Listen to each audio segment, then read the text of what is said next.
Voice dialogue. Therapeutic parts work. The party in your head. You didn't know you were hosting. Imagine walking into a town hall meeting held smack dab in the middle of your own mind. It's packed, lively, and each guest has something to say. Some are loud, some are shy, and some have downright competing agendas. This is the essence of voice dialogue therapeutic parts work, which is a fascinating approach to self-discovery where all these inner characters get a chance to be heard. Many seek out a therapist to help them with their inner characters. Voice dialogue, created by psychologists Hal and Sidra Stone, is based on the idea that our personalities are made up of distinct parts or selves.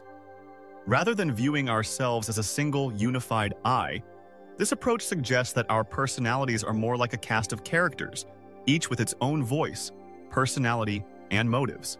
Picture a mental theater company starring the inner critic, the pleaser, the rebel, the caretaker, and the adventurer, all putting on a show for your attention.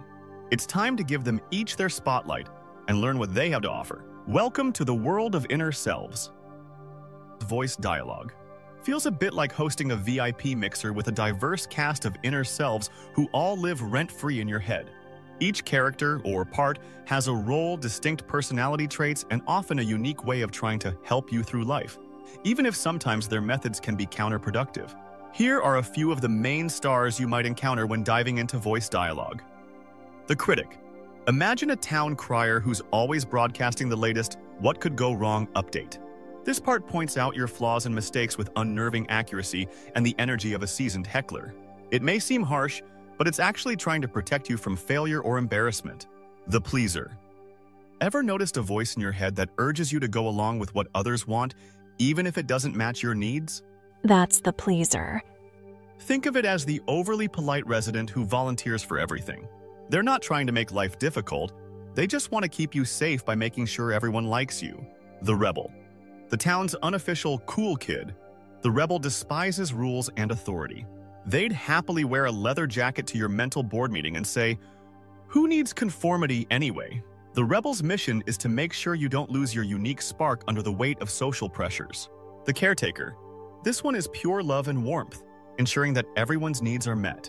Picture the ultimate grandparent figure, always ready with cookies and a reminder to take care of yourself. The caretaker's gentle presence keeps you grounded, and they remind you to nurture yourself and others. The adventurer, always ready to dive into something new. This part is your personal daredevil.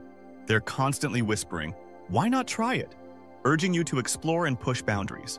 They bring the thrill and excitement, reminding you of the joy of the unknown. The inner child. The inner child is one of the most sensitive and precious parts of your inner family. This youthful aspect holds your deepest emotions, creativity, and innocence. They feel life intensely, experiencing joy, wonder, and pain with unbridled authenticity. The inner child may have hidden due to past hurts, disappointments, or betrayals, leading to defensive shields that protect but also isolate. Each of these parts brings something valuable to the table, but problems arise when one voice monopolizes the conversation or clashes with others. Voice dialogue invites you to listen to each character in turn, offering insight, balance, and a chance to integrate them into a cohesive team. The supporting cast, your primary and disowned selves. Now, let's talk about your supporting cast. These are the primary and disowned selves. Primary selves. These are the parts that you identify with most. They're the ones that take center stage, often running the show. They might be the confident leader, the caring nurturer, or the creative artist. Disowned selves. These are the parts that you've pushed aside, the ones you don't like or don't want to acknowledge. They might be the angry critic, the fearful worrier, or the unmotivated procrastinator. How to begin? Discovering your inner dialogue. Identify your inner cast. Start by noticing the different voices in your head. When you're feeling self-critical, recognize that this is the critic talking. When you're saying yes to yet another obligation you don't want, that's the pleaser at work. The more you can recognize these voices, the easier it is to address them constructively. Invite each part to speak. Once you've spotted these voices, it's time to roll out the red carpet. Mentally invite each part to take the floor, giving it full permission to express itself. Picture the rebel leaning back, declaring, "I need space to breathe," or the critic stepping forward with a serious, "I just don't think you're ready for this." No matter what they say, let each part feel heard. Thank them for their input. Each part, however irritating, is ultimately trying to help. The critic may be pushy, but it's likely trying to prevent failure. The pleaser just wants to keep you safe and loved. By acknowledging and thanking these parts, you build a cooperative relationship, reminding them that you value their intentions, even if they're not always helpful. Seek balance. Just like any well-run town hall meeting, balance is key. The rebel alone can't lead your life without causing a bit of chaos, and the pleaser shouldn't be the only decision-maker either. Finding a balanced approach lets each voice contribute without overpowering the others. The lighter side of parts work. Voice dialogue isn't just serious introspection, it can actually be quite fun. Think of it as a playful way to explore your inner world, a chance to create conversations between these different parts. You could even imagine it as a talent show. The critic taking the stage with its tough love commentary, the pleaser clapping for everyone, and the rebel scoffing from the sidelines.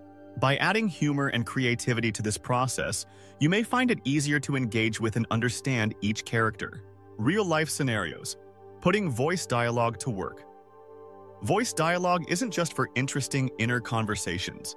It's also a powerful tool for handling real-world challenges.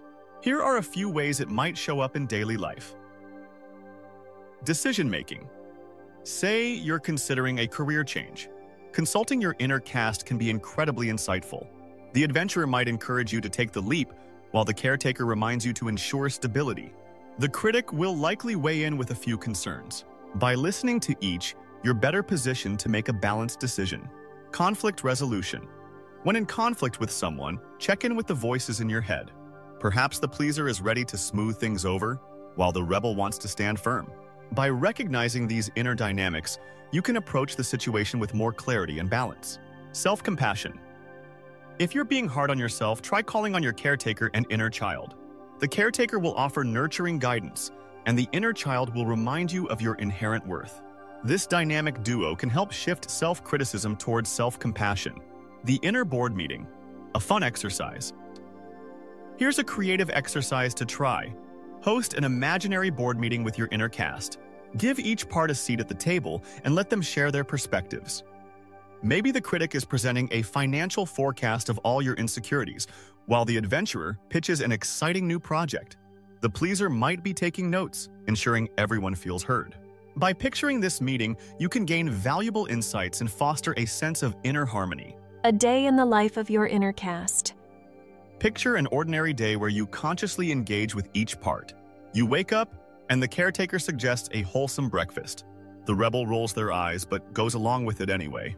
At work, the critic pushes you to be your best, while the pleaser ensures you stay on good terms with colleagues. Later, the adventurer suggests trying a new restaurant, and the inner child happily tags along. Recognizing these voices can turn daily decisions into opportunities for self-awareness and balance. Voice dialogue and creativity.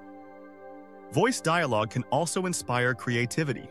Imagine an art class where each inner self gets to paint something. The rebel might choose bold, experimental strokes.